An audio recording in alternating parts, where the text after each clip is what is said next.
Assalamualaikum warahmatullahi wabarakatuh.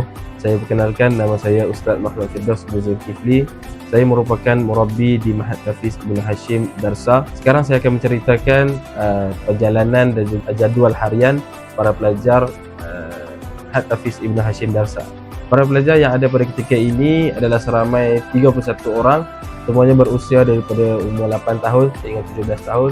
Untuk jadual harian, para pelajar akan bangun seawal jam 4.30 pagi untuk bersiap, mandi, kendiri, kemas katil dan sebagainya untuk membuat persediaan untuk qiyamul lail dan juga solat subuh berjemaah. Lepas itu mereka akan berwirid dan membaca surah Al-Kahfi 10 ayat awal dan juga 10 ayat terakhir. Kemudian setelah mereka berdoa, mereka akan sambung untuk berselawat ke atas junjungan Nabi SAW sebanyak 200 kali. Begitu juga dengan solat-solat fardu yang lain, mereka akan habiskan selawat 200 kali untuk mereka cukupkan dalam sehari sekurang-kurangnya 1000 selawat sehari. Setelah selesai, mereka akan keluar daripada surau untuk membuat sedikit senaman ringan di padang. Hal ini bagi memastikan para pelajar dalam keadaan lebih fresh dan lebih bersedia untuk menempuhi kelas dan juga jadual-jadual harian yang akan datang pada hari tersebut, supaya mereka tidak merasa lesu, malas dan sebagainya. Baik, selepas itu para pelajar akan minum pagi dan membuat persiapan akhir untuk kelas pada hari tersebut pada jam 7.30 pagi sehinggalah jam 1.30 tengah hari. Selepas tamat kelas pada jam 1.30 hari, para pelajar akan bersiap untuk solat zuhur secara berjemaah dan makan. Setelah selesai makan, mereka diwajibkan untuk pulang ke asrama untuk berehat ataupun kita panggil qailullah. Kita wajibkan untuk setiap pelajar untuk tidur pada waktu itu untuk persediaan juga, kerana kita akan ada kelas ulangan pada jam 4.30 petang. Selepas solat asar, para pelajar akan mengutip pakaian mereka yang akan diberikan oleh para pelajar yang bertugas. Setelah mereka selesai melipat dan mengemas pakaian mereka, mereka akan keluar untuk beriadah, bermain, menghidup udara segar di luar sehinggalah pada jam 6.30 petang. Kemudian mereka akan pulang ke asrama untuk bersiap, mandi dan sebagainya untuk persediaan pada kelas pada waktu malam. Pada jam 7 petang, mereka akan makan dan solat maghrib berjemaah dan memulakan kelas pada waktu kelas sabak pada waktu malam sehinggalah pada jam 9.30 malam. Mereka akan terus membaca surah Al-Mulk dan membuat persediaan untuk solat isyak secara berjemaah. Setelah solat isyak, mereka akan ada sedikit minum malam dan mereka dibenarkan untuk pulang ke asrama untuk membuat persediaan untuk hari esok dan juga persediaan untuk tidur. Mereka akan tidur pada jam 10.30 malam. Kita akan tutup lampu dan sebagainya.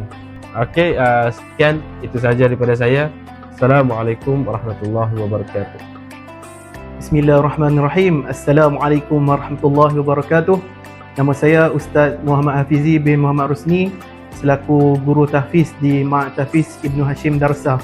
Untuk pengetahuan, sedikit penerangan mengenai perjalanan ataupun kelas hafazan Al-Quran, yakni kelas hafazan ataupun kelas halaqah Al-Quran, yang mana di Ma'had Tahfiz Ibnu Hashim terdapat 5 halaqah Al-Quran. Di sini para pelajar akan mula menghafaz Al-Quran seawal jam 7 pagi sehingga jam 12.30 tengah hari.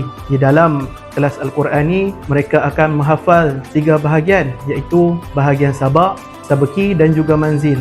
Dan para pelajar menjaga dan juga berusaha untuk tidak melupakan apa yang telah mereka hafal, yakni disiplin. Disiplinkan diri untuk terus mengulang dan mengulang hafalan sehingga kekal dalam ingatan mereka, insya-Allah. Sekian saja penerangan ringkas untuk kelas hafazan Al-Quran, insya-Allah. Bismillahirrahmanirrahim. Assalamualaikum warahmatullahi wabarakatuh. Alhamdulillah, syukur pada Allah. Ma'had Tahfiz Ibnu Hashim ditubuhkan pada bulan Disember 2022 dan sehingga kini Ma'had Tahfiz Ibnu Hashim dah beroperasi setahun. Alhamdulillah. Untuk maklumat semua, Ma'had Tahfiz Ibnu Hashim kini, penau Ma'had Tahfiz Ibnu Hashim adalah Guru Mulia Syekh Muhammad Zainal Asri bin Haji Muhammad Romli, pengasas Pondok Darsa, dan kini Mahat Taufik Ibn Hashim di bawah naungan Darsa. Oleh itu, nama Mahat Taufik Ibn Hashim adalah Mahat Taufik Ibn Hashim Darsa. Alhamdulillah, bersyukur pada Allah. Pada tahun ini juga Allah takdirkan Mahat Taufik Ibn Hashim Darsa melahirkan 9 orang pelajar yang telah berjaya menamat hafazan mereka dengan disaksikan oleh para asatizah yang hebat. Dan tahniah juga kepada para pelajar yang graduate pada tahun ini. Semoga sentiasa menjaga Al-Quran yang telah kita hafal.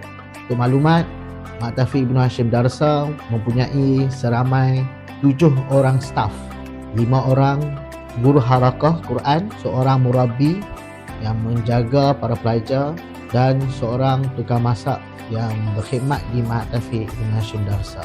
Alhamdulillah, syukur pada Allah. Saya mengharapkan para pelajar dan Mahat Taufik Ibn Hashim Darsa ini dapat melahirkan ramai lagi pencinta Al-Quran, menghafal Al-Quran, yang mengamalkan Al-Quran dan menyebarkan lagi luas lagi tentang ilmu Al-Quran di serantau dunia. Semoga Allah merahmati kita semua, Allah meredai kita semua, dan Allah pilih kita semua menjadi ahlullah wa khasatuh, insya-Allah. Sekian, wabillahi taufiq wal hidayah. Assalamualaikum warahmatullahi wabarakatuh.